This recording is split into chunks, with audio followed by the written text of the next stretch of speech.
Nutrition Fitness. Thank you so much for joining us today for This or That Thursday.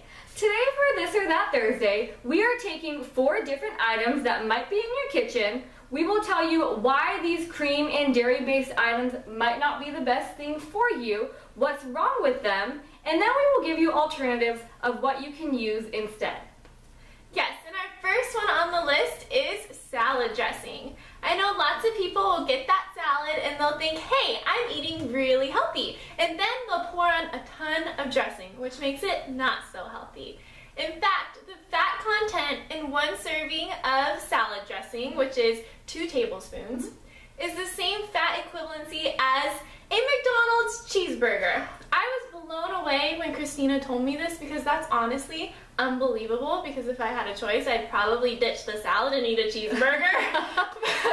but it's just not good for you. So we're here to tell you some great alternatives to switching out that salad dressing that's very high in preservatives. It's also labeled artificial on the label, so you know it's not something that is exactly good for you.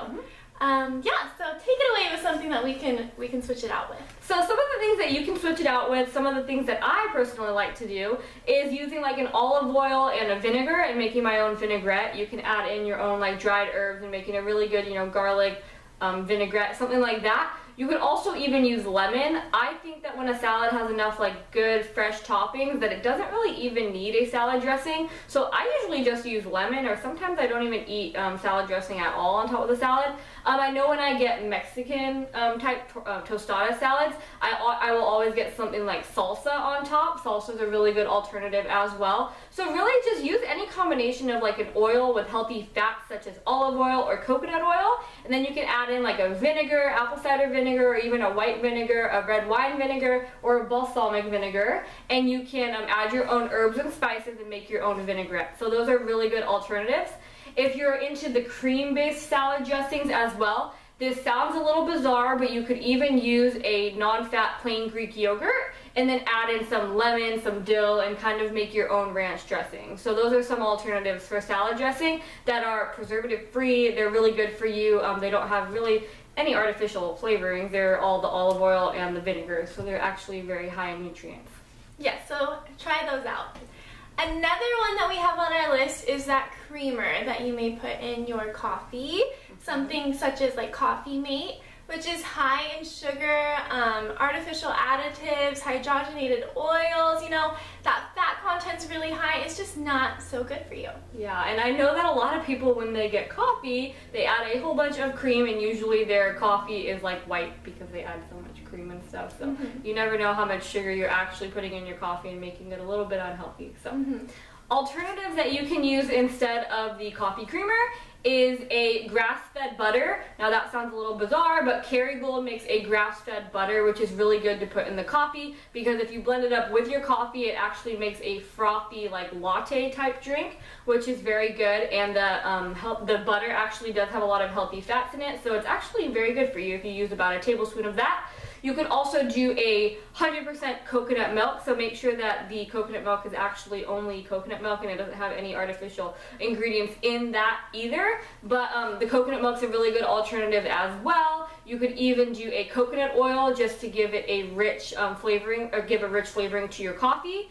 Another good alternative is doing a all-natural almond milk, so just make sure that your ingredients in your almond milk is just almonds and water and maybe like a thickener.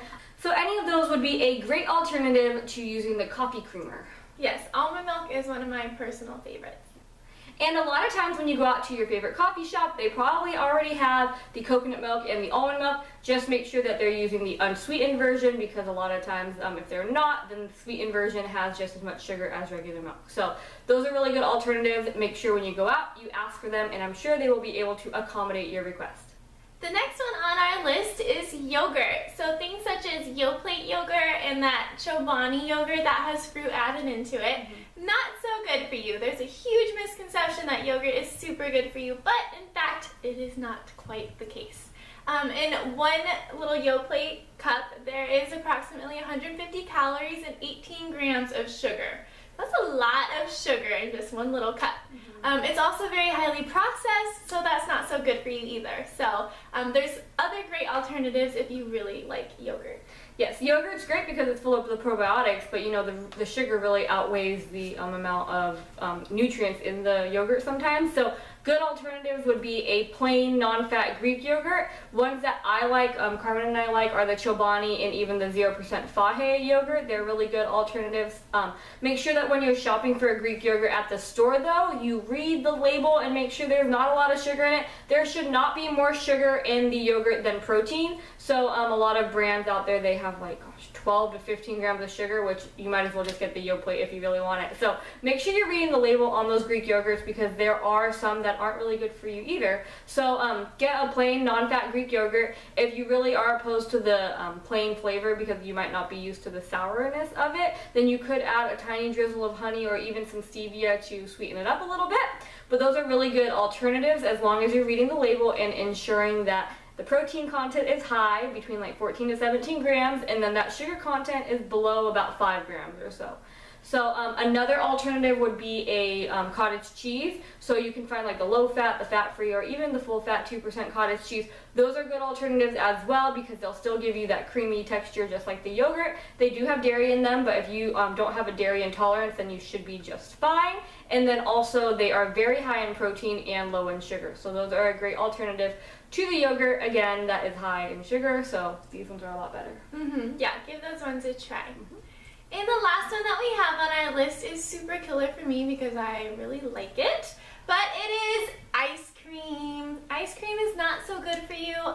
It's very sugary, fatty, and processed. Yeah, so not so good.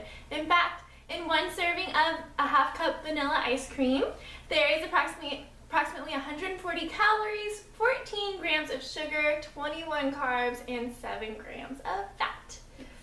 So yeah, like Carmen said, in the one serving, a half cup, not a lot of people just stop at 1/2 cup. I don't know about you, but that's a really small portion. And so, it's very small. And so even when you go get a ice cream scoop at the store, they're going to put like 2 scoops on top, which is like a cup of ice cream, which will double everything that she just listed off. So ice cream, they do make other alternatives to the fatty, rich ice creams that you get at the store, such as the Halo Top ice cream and the Arctic Zero. Those are better alternatives if you're in the mood for ice cream because a lot of times they have like less than 200 calories in an entire pint, and then they're lower in sugar, they're higher in protein. So those are very good alternatives to ice cream if you want ice cream because they are still ice cream, they just have a better macros and nutrient profile. So other alternatives to that would just be blending up your own frozen fruit and making a sorbet. So I've done it before with bananas. I know that's very popular. Make sure that you're not blending too many bananas. Bananas are still very high in sugar, but they are a better alternative than the ice cream just because they don't have preservatives obviously in them. Other alternatives to that on the fruit would be like a raspberry sorbet. You could use blueberries and blackberries, or you could simply make your own ice cream in an ice cream maker. I've done that before with scoops of protein and then like a full fat coconut milk, blends up really, really nicely, and then you can put it in your ice cream maker and make your own alternative to ice cream that's really, really yummy, low in sugar, and at least you know what's going into it. So give those a shot if you really love ice cream like Carmen and I do. You won't be disappointed. We really hope you guys enjoyed our 4 alternatives to cream-based items in your kitchen, and we hope you guys give them a shot. Yeah, give them a shot, let us know how you like them, and then we will see you guys tomorrow for Fit Tip Friday. Bye! Bye guys!